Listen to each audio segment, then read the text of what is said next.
Corona काल में PM Modi ने आपदा में अवसर तलाशने की बात कही। लोगों ने ऐसे अपने अपने तरीके से ले लिया। पश्चिमी सिंहभूम के स्वास्थ्य विभाग के डीपीएम के पास इस काल में मसीहा बनने का मौका था, लेकिन इन्होंने घोटालाबाज बनना पसंद किया। न्यूज़ 11 भारत को जैसे ही इसकी जानकारी मिली, हमने मामले में तह तक जाने की ठानी। हमने इस घोटाले से जुड़ी खबर का परत दर परत खुलासा भी किया और देखिए क्या असर हुआ है इस रिपोर्ट में। कोरोना जैसी आपदा को अवसर में बदलने की एक बानगी सदर अस्पताल चाईबासा में देखने को मिली है, जहां कोरोना से बचाव के लिए मुकम्मल व्यवस्था करने की जिम्मेदारी जिसके पास थी, उसने ही कर डाली लाखों रुपए की घपलेबाजी। कोरोना काल में पीपीई किट समेत अन्य स्वास्थ्य उपकरणों की खरीद पर लाखों रुपए की घपलेबाजी की बात सामने आ गई है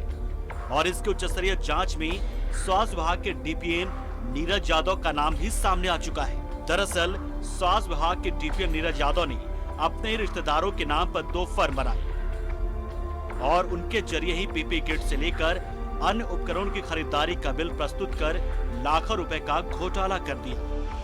क्लाउड के आमंत्रित करने का सारा डिटेल जांच किया तो उनके बैठक पंजी में ऐसा कोई चर्चा भी नहीं पाया, कहीं एंट्री नहीं थी कि वो टेंडर को खोल करके उस पर निर्णय लेने के संबंधित कोई बैठक की गई हो। यानी कि सिर्फ ऊपर लेवल पर कागजी कार्रवाई करके बना करके उनके खुद ही सारा कोटेशन प्राप्त करके और एक ही कंपनी को फायदा। जांच में ये बात भी सामने आई कि कोरोना काल में सामग्रियों की खरीद के लिए न्यूनतम दर पर इमेज इंडिया नाम के फर्म का टेंडर प्रक्रिया के तहत चयन किया गया था और उसके नाम सेवर क्वार्टर भी जारी किया गया था, परंतु डीपीएम नीरज यादव ने वर्क ऑर्डर को इमेज इंडिया कंपनी को नहीं देकर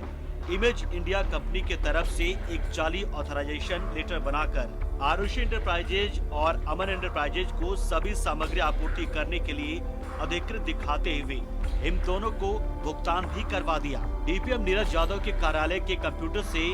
फर्जी ऑथराइजेशन लेटर भी बरामद किया जा चुका है, जिसे डीपीएम नीरज यादव के साथ इस घपलेबाजी के षड्यंत्र में शामिल महिला कर्मचारी रश्मि सिन्हा ने खुद ही तैयार किया था। आरोप लगाए गए थे प्राइमा फेसी सही पाए गए, जैसे कि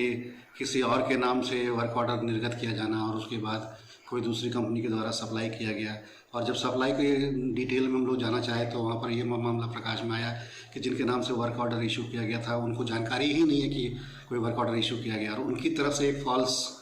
ऑथराइजेशन लेटर लगाने के बाद में और सप्लाई किया गया किसी दूसरी कंपनी के द्वारा। सदर अस्पताल में हुए इस घपलेबाजी को स्तरीय जांच के बाद जो तथ्य सामने आए हैं उसे जिला के उपायुक्त ने गंभीरता से लिया है, जहां डीपीएम नीरज यादव को बर्खास्त करने का राष्ट्रीय ग्रामीण स्वास्थ्य मिशन के अभियान निदेशक को अनुशंसा कर दिया गया है। वहीं इस मामले की गहराई से पुलिसिया जांच करने का भी निर्देश दे दिया गया है। षड्यंत्र के रूप में जो भी कंपनी को दिया गया है उस कंपनी और उस कर्मी के बीच में कोई रिलेशन भी संदेह के दायरे में है। जो अवेलेबल एविडेंस है उसी के आधार पर हम लोग ये पुलिस कंप्लेंट किए हैं। जब पुलिस जांच भी होना बचा है, पुलिस जांच में ज़रूर मैं उम्मीद करूंगा कि ज़्यादा एविडेंसेस और सामने आएंगे और जो भी कंपनी को जो काम दिया गया है वो भी जो जितना ज़्यादा रेट से खरीदा है उसका जो गैप अमाउंट है उसको भी रिकवरी करने का भी आदेश दिया गया है। और 3 कंपनी जांच के दौरान जो सदर हॉस्पिटल से जो परचेज हुआ है और तीनों कंपनी के संबंधित जीएसटी के संबंध में भी कुछ इरेगुलरिटी सामने आया है। इनके विरुद्ध सरकारी राशि गबन करने के आरोप में 409, जालसाजी के आरोप में 420, दस्तावेजों के साथ छेड़छाड़ करने के संदर्भ में 467, 468, 471 भारतीय दंड विधान संहिता के अंतर्गत जो है मुकदमा वाद दर्ज किया गया है सदर थाने में और इन्हीं बिंदुओं पर साक्ष्य संकलन, इन्हीं धाराओं के अंतर्गत जो प्रावधान हैं, जो विषय वस्तु हैं उनके उसके तहत साक्ष्य का संकलन कर अग्रतर विधि सम्मत कार्रवाई की जाएगी। न्यूज़ 11 भारत ने सबसे पहले पीपी किट के खरीद मामले में घपलेबाजी का खुलासा किया था और इसके बाद आरोपी डीपीएम नीरज यादव के खिलाफ प्राथमिकी भी दर्ज की गई है,